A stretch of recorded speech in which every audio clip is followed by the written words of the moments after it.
ইদানিংকালে ওলামায়ে কেরামের গাড়ি অ্যাক্সিডেন্ট হচ্ছে এবং গুরুতর অবস্থায় হসপিটালে নিতে হচ্ছে।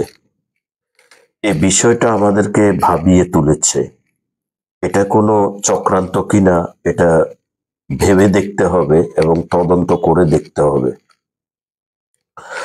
বিশেষ করে ওলামায়ে কেরাম যারা ওয়াইজ বক্তা, সাবধান হতে হবে এবং চোকান্না থাকতে হবে এবং ড্রাইভারদেরকে খুব ভালোভাবে কেয়ার করতে হবে বিষয়গুলো, যাতে ওর ঘুমা অবস্থায় যাতে গাড়ি চালানো না হয়।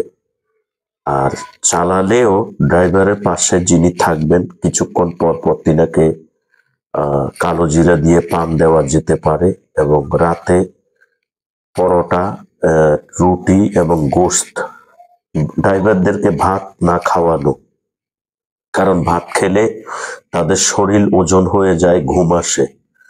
আর পাশে যিনি থাকবেন তিনিও যাতে না ঘুমান ড্রাইভারের পাশে, এবং তাও না পারলে কিছুক্ষণ পর পর একটা লজেস তাকে দেওয়া আর তার সাথে কথা বলা। হযরত উলামায়ে কেরাম এই বিষয়গুলো অবশ্যই খেয়াল রাখবেন। আর ড্রাইভার তো অবশ্যই ওযুর সাথে থাকবে এবং সুন্নত তরিকা চালানোর চেষ্টা করবেন, বাকি আল্লাহ পাকের ইচ্ছা। কারণ উলামায়ে কেরামের বিপক্ষে তো চতুর্দিক থেকে ষড়যন্ত্র চলছে।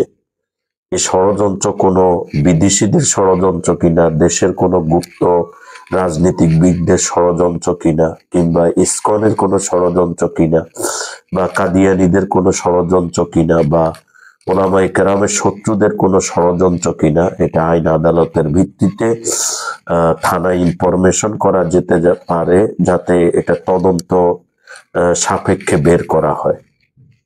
ওলামায়ে কেরামের নিরাপত্তা অতীব জরুরি।